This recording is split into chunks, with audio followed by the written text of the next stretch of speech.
bliss, and inspire means to breathe. So we breathe together, we're actually conspiring. So let's take 3 really good deep breaths, gather everything up from the earth and the sky. Another one, everybody. And one more. Yeah, we're conspiring for the cooperation of all. Our sister brought up a very intelligent, concise point. That our inner breath is our own independence. No one can take that from you, not a bank or a government.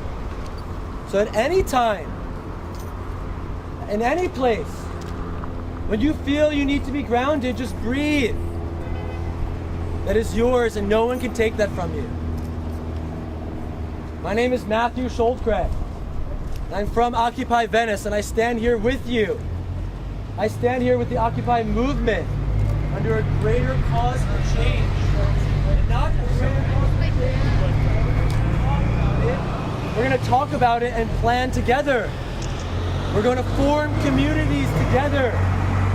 We're going to form actions committees in which we together can plan an articulate future.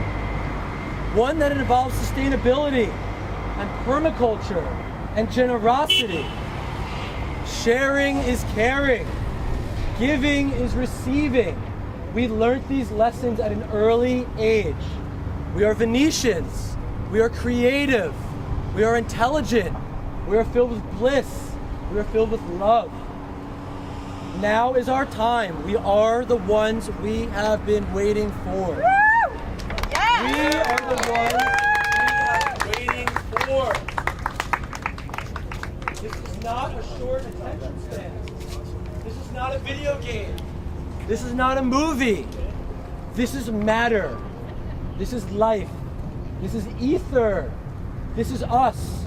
We are made of millions of molecules. Our material possessions are just possessions. But the love that we can share together, everybody in every home, from Bill O'Reilly's home to Barack Obama's home to the man sleeping on the boardwalk to my home. When we share the love and we fill it with intelligence and creativity and bliss, we conspire together to plan a future in which we all manifest our true reality, which is growing together and learning lessons about one another. That is our lesson here, to get to know one another and to be in community together.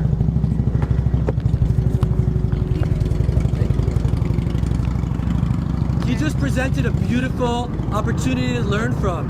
When you see something and your gut says do it, do it. Don't think about it. Do it. Be the leader in your own circle. If you used to be in finance, if you have an ability, whether it's Mario's ability to create biodiesel engines, support him. Convert your car. If you know how to grow vegetables on a wall, grow vegetables on a wall. If you know how to create art, create art. And one woman that's been doing it is Jody Evans from Code Pink. For 40 years. She's been doing it. And she's gonna speak to us now from her heart and speak her truth. Her truth, not propaganda, but truth. And we're gonna take that truth and we're gonna echo it and multiply it inside ourselves and outside of ourselves. We are vibrational beings of light that we call ourselves human. Let's create together. Bring it up for Jody Evans.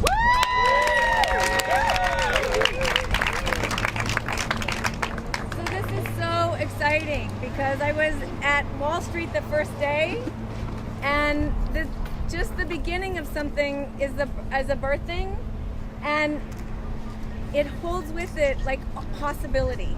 So it's really to feel the possibility that's seated here today, and thank you for being part of that. And thank you for understanding that as citizens, it's about empowering ourselves to be in relationship with each other and create the world we want to live in. And too much we've given that power away. So it's time for the 99% to take it back and it's not necessarily a direct path. So what we can create in this circle is a reflection of what it is to be human. Who are we as human? What do we really want? What are the patterns that we need to break that create the world we live in too? Since a lot of it is just structures that need to come down and that we survive by. And I think the first day for me at Occupy Wall Street was that they were all young and they didn't have anything to lose. And so many of us are connected to the structure because we have something to lose. But these young people I met in the square, they had $100,000 loans and no job and no future. It was every day they were watching their future disintegrate. The fabric of the society they lived in be unraveling. And so with that place, they have a power that is unfathomable because it's really a place that isn't connected to the structures that we all live inside of and that we've all kind of patterned ourselves through. You know, I say one of the things when I looked out at Occupy Wall Street and when I'm walking inside, is you can feel your DNA be affected. And I think that part of why this time is happening is enough people went to Burning Man to know that there was a different way of being and that they could bring that DNA back, because this is about teaching each other. This is about we all have an experience to share. We don't any of us know the truth, but we have a particular experience of life that feels like life-giving. So 2 stories I want to tell that I think kind of reflect. So down at Occupy LA, a really, powerful woman came who's a producer of one of the local television stations, and she offered to help at the media tent. And, the way the community works is by consensus and by sharing. And Code Pink very early at Wall Street, we got up at the General Assembly and said, the 99% does not mean 90% men, because all the speakers were men and everybody speaking on television was a man. And so, she was trying to help facilitate that. And at the end of the day, she said, wow, this is just so not like what life is like for me. I'm always, like this, making a decision, making it happen. And she looked and she said, and I like this so much better. So even though that's how she was used to making life happen, when it became direct experience, when it became relational, when it became a shared experience, instead of the responsibility all being on one person, but shared and created together, she was happy. And she felt something that wasn't coming to her normally. So it was new. And here's another one. In New York, this guy from Boston who'd written the book about corporate personhood and how we end it, very progressive, gets the problem, wrote the book about it. He brought his 9-year-old son to experience Occupy Wall Street. So in the middle of Occupy Wall Street is the food court, and when food comes, you can get in line and go around and you're served by the food team of that hour. And so he'd taken his 9-year-old and they'd gotten served and they walked around. And then it was time for the daily march that happens before the General Assembly. And they get in the march, and the dad sees that they're marching right next to the anarchists. And so he was feeling a little edgy, so he starts to pull his son back and said, let's wait a minute. His son pulled on his dad and said, but Dad, they're the ones that served us lunch.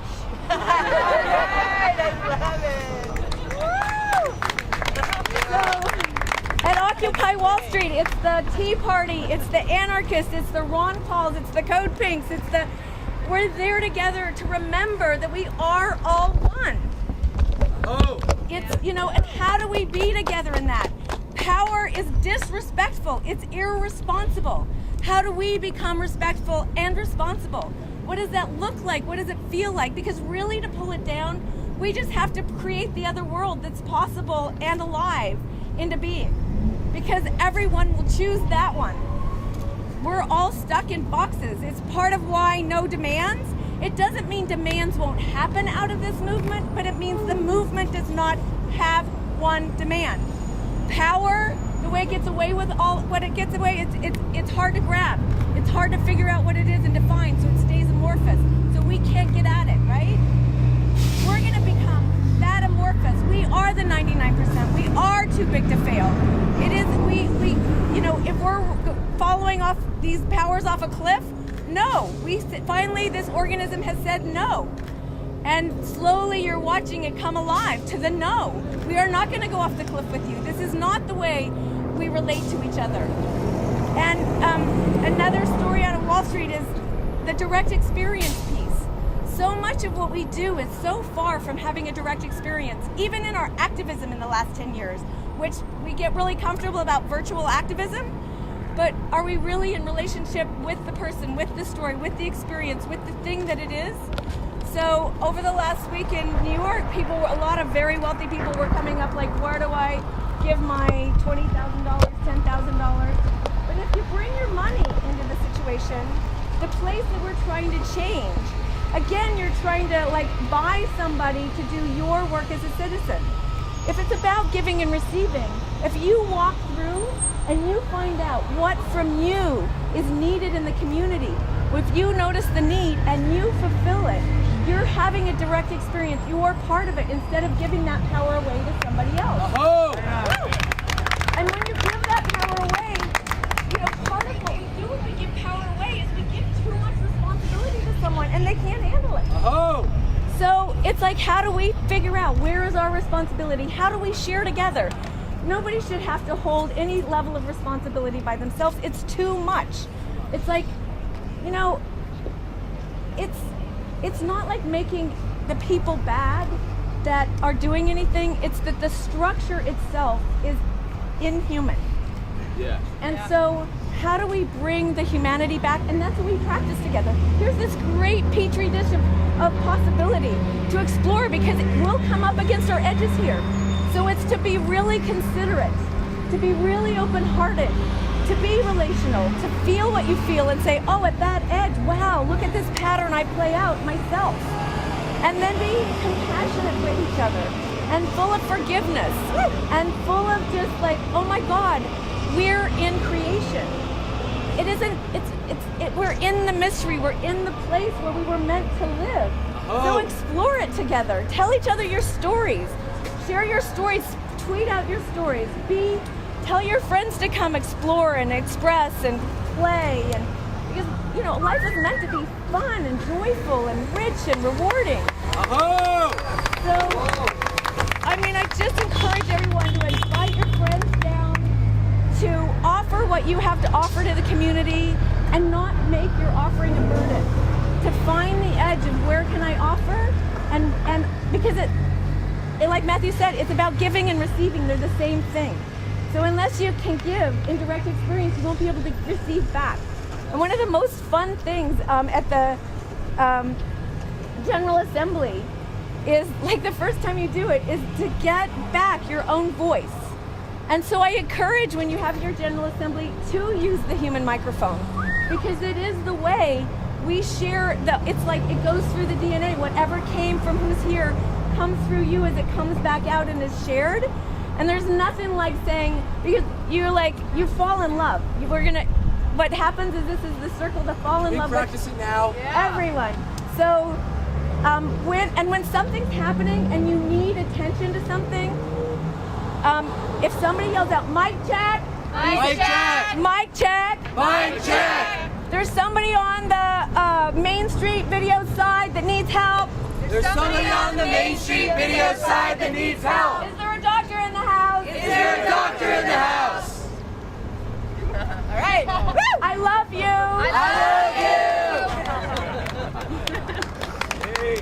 Thank you.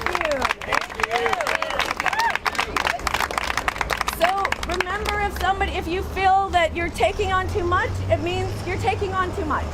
You're not sharing. It's like, find the places, find the edge, find who you are and how you create community together, and most of all, have a deliciously wonderful time. Thank you.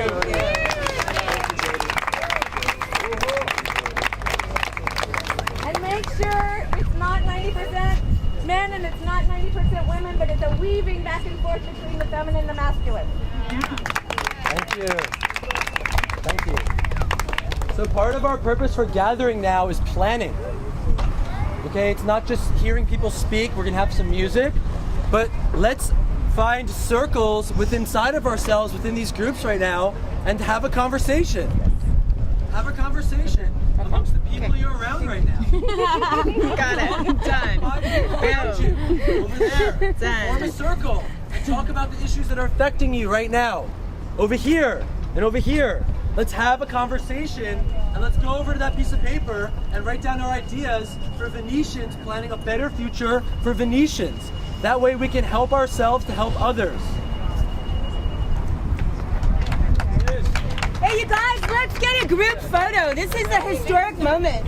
Let's get a group photo before we split up into little groups, okay? Like a class photo. This is really historic. And before we all split up, you guys, everybody just like take 1 second and think about what you want. Because we're individuals. Can everyone gather in? We're going to take a photo. Numbers and strength. Ladies, please come in for a photo. We need your numbers. Robin's talking! Okay. So let's all think about for 1 minute just what we want as individuals. And then what we want for our family, our friends, our community. We have to start really small. So it comes out, like we have to come with our intentions. Right? Do we want farmers markets? Do we want better use of our libraries? Do we want to have a community center where we know everybody else what we know? What are our strengths? What are our beliefs? Let's use positive language. Let's set our intentions and our goals and go from there. We have to start a conversation. It starts here. We have to look each other in the eye and say, this is what I want. I want a farmer's market on every bikini. Yes. I want more books being like passed around, Yes. you know, like we could have public bookshelves. We could have everything that we could possibly want is at our fingertips, and it starts right here. Yes. Let's all clump. Let's clump. Clump in this way. We're going to face this way. We want the sign in the background. So everyone come over here, clump in, and turn around.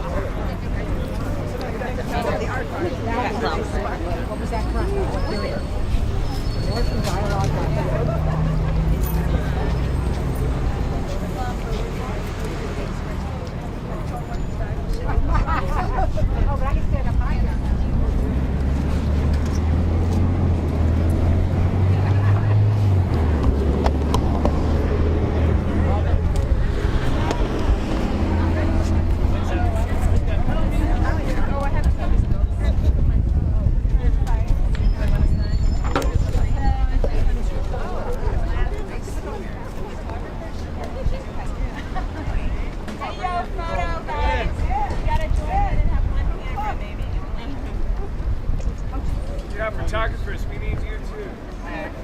Thank you for taking the pictures and taking a record of this today. Thank you, you guys.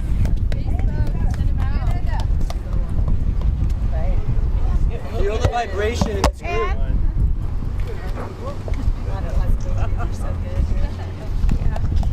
Yeah, Nicole. We're lucky. We're already a community where a lot of communities have to start to build one. We're already a community. We are a community. So we've got the first leg up already. Photographers take a couple of huge steps back. Some of us don't have that long lens. I know, but you take it every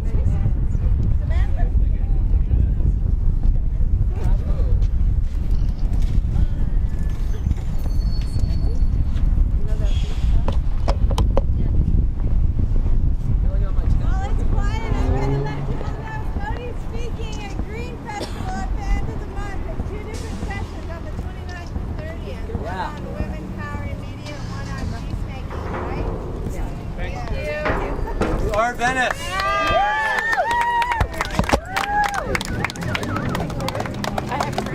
And since we're cameraing it, like if something does happen, and if something you want photos, Where'd you get, Mommy? the thing to say is cameras up, people back. Cameras up, people back. So you just like a ballet. You look and you go, oh, I don't have the camera to take this moment in the street, so like I'm gonna pull back. So remember that.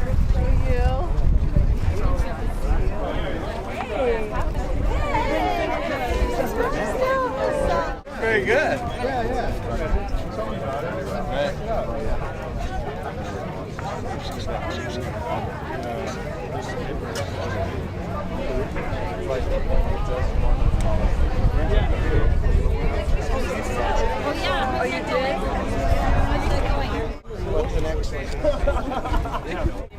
We're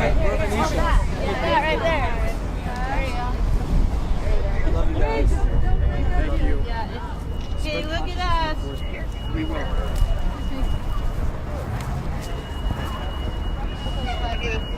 Description? 3 mil black, dark clothing, one effect on the blue,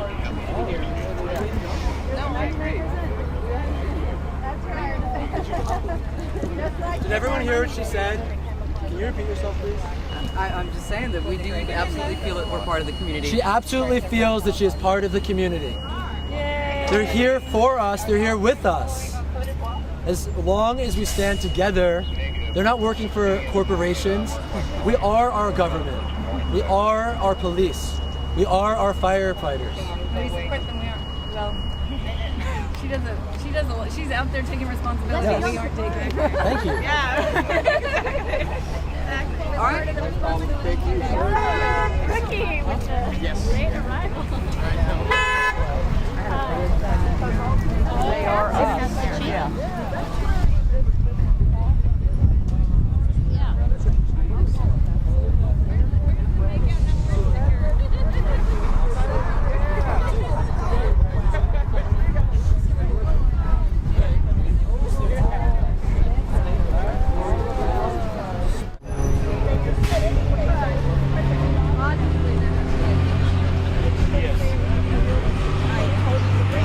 Orlando. Okay. The scent is patriotic.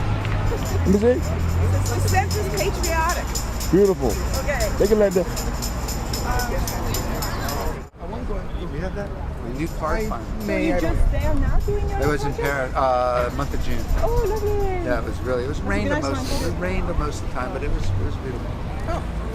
Well, it rains not most of the time here, and apparently we're already up to date on our Rain? on our rain allocation. Because of this last storm, and then from the year before. How did they do that? Well, because it's Because it's a desert. That's why. Because we live in a desert. We live in a desert. It doesn't take much to get We that. steal our money, our water from Colorado, and DWP steals our water from us.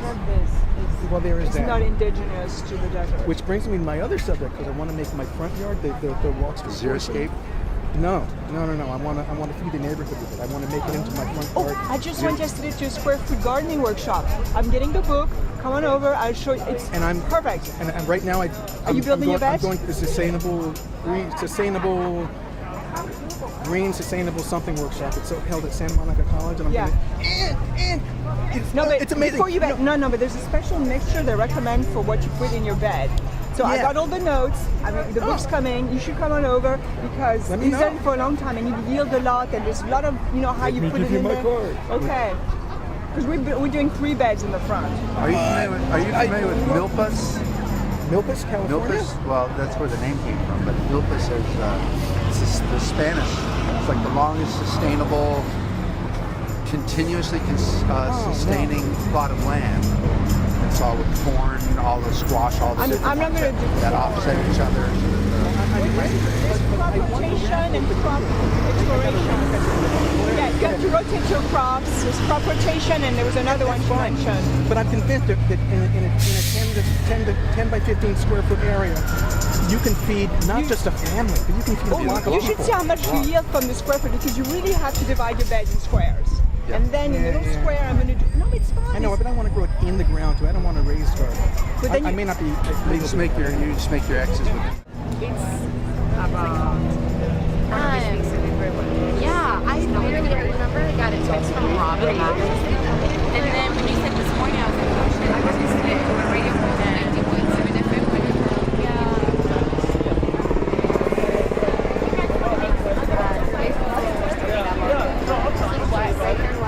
Decrease dependence on the government.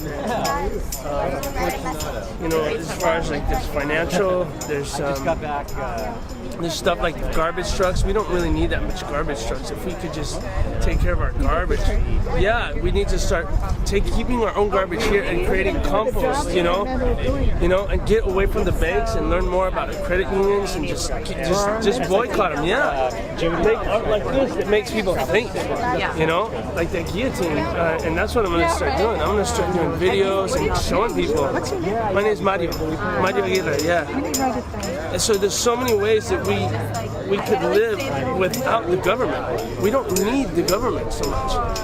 We don't need them as much as we think we do. We need each other, you know? I was at the bank the other day, and the guy asked me if I had good credit. I told him, said, look, man, all I need is good credit with my friends and my family. I don't need any kind of credit that you think of. I don't need it. We think they put that in our head that we need credit. What is that credit? I don't need credit. I've never made a car payment in my life. I paid for everything cash. You know? They make us think that we need to borrow money. We don't need to borrow money. We just need each other. You know what I'm saying? That's a great attitude. Yeah.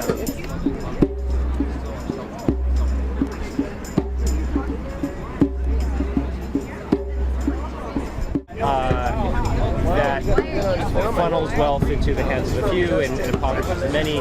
This is a entrenched system that's unsustainable. You know, about sort of creating a system that, a world that is more equitable, more just, and importantly sustainable. And that was sort of the common thread. It was really amazing. So it was just an amazing experience. I would love to get. And it was sad to leave. To go down. I was only there a couple days, and I had to get on to DC for the big rally, the occupation of Freedom Plaza, which is the same words as Tahrir Square, in DC, and that was a remarkable event as well. They all tie together. Do you know Lily Hayden? Violinist, singer. So she and I played a couple shows there, and we went down to the public hearing on the Keystone XL pipeline. That brings the tar sands oil from Alberta, Canada, down to the refineries. And there was a big public protest, and then there was also a public hearing, so we got to actually voice our opposition. There are people still protesting in front of the White House, right? Weren't there people getting arrested in front of the White House? There were, yeah. In fact, famously, Naomi Klein was arrested in front of the White House protesting the Keystone XL pipeline. Unfortunately, I think it's fait accompli. I think it's going to happen, and I think it was. It's very disturbing. What's that? It's very disturbing. It's very disturbing, and what's even exacerbating what's wrong with it is the fact that it was already rigged. Right. In fact, I believe that the public hearings were sort of a farce, a show. We know through internal disclosures now that I read that it was even through the State Department, right? Right. That basically the State Department is making the recommendation, and the oil company recommended TransCanada actually environmental study or something. Right. That's true. But also TransCanada hired the lobbyist to push it. That lobbyist happens to be Hillary Clinton's former campaign manager, and she's the one who's going to be making the recommendation to Obama. The whole thing. He can still do whatever he wants, right? Clearly. Sure, he can. The question is he going to do the right thing, or is he going to do what's politically expedient? I mean, this is really a litmus test. It's not like he has to go through Congress and there's pressure from. Essentially, this is really up to him, and it will be a clear litmus test. Big money, so there's obviously big real power behind it. Yeah. That's what. That seems to be how everything happens, but in this case, it's so clearly that's all that it's about. Right. That's right. Yeah. When does Obama make a? So they're hearing final. I'm an artist. I'm a mechanic.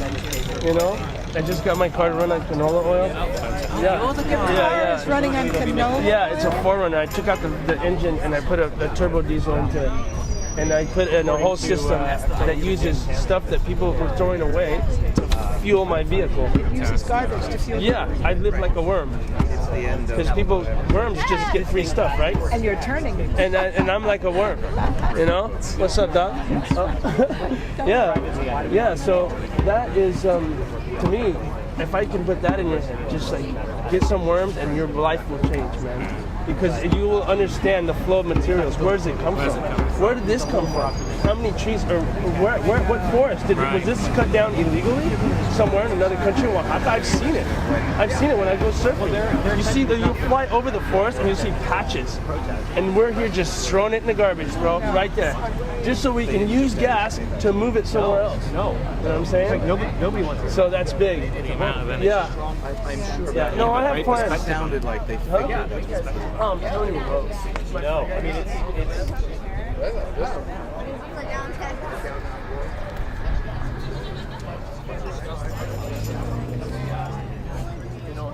You can actually use a lot of methane gas. Okay. Okay. Hello, I'm Linda Lux, and I'm really happy to be here in Occupy Venice, right across the street from the Bank of America, which just raised the fees to $5 for using a debit card. Really pisses me off. So I'm happy to be here with my fellow women and men Venetians who care about our community and care about our world and our country, and it's a great day. Big fan of yours, Linda. Big fan. Big fan of yours. Thank you, Tony. Okay. Thank you, Linda. We do what we can do, right? You're great, man. We can do the best we can. That's all we can do is what we can do. You know something? I tapped you before I tapped Britney Spears or Lindsay Lohan. You broke me in. Oh. So thank you. They say it's racist, but here you are dressed up at this protest. How's it different? I had people from South Africa come up to me. All right, thank God for the green button. I had people from South Africa come up to me and say, "Are you Zulu? Are you Zulu?" While I'm dressed, and they start speaking their language. And they say, "This is how the Zulus dress in South Africa right today." So that makes me proud. And then I have people come, "Oh, you're like we were back in old days. You're taking us back 200 years. Guess what? I want to take you back 200 years. You know what? Because 200 years you had your mind. At least you knew halfway who you were. Today, y'all got clothes on, y'all don't know who you are. And the government is ripping us off. We've been saying, hey, here's my joke. I used to have clothes when the economy was better, when we had somewhat of a normal system. Hey, real quick, but I gotta tell you, at least you do know what you're talking about, because at least you know who's taking our money. Hey, I'll put it this way. My thing is, people, I hear the news media saying, what are their demands? What are their demands? The news media is, you see, here are the conservative protecting parties, be careful. The conservative protected parties, they're like, they don't know what they want. No, I'm okay. People want homes. People want to pay for their cars. People want to send their kids to school. Every American citizen deserves a share of this country.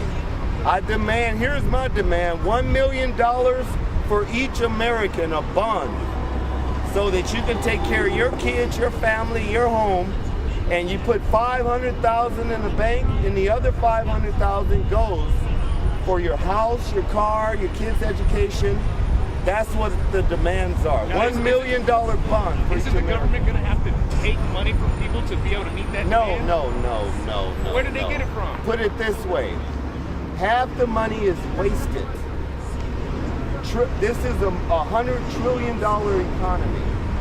Every potato chip company, every beer company, every cigarettes we smoke, every food we eat, if we took a dime and nickel from all those, who are the candy companies that the kids' teeth are rotting up? We take a dime or nickel from all these companies. Yeah. We take the gold, the silver, just like they spend money for war and NASA, some little capsule hovering around Earth, trillions of dollars. We don't care what goes on in outer space. It's what goes on right here on this planet.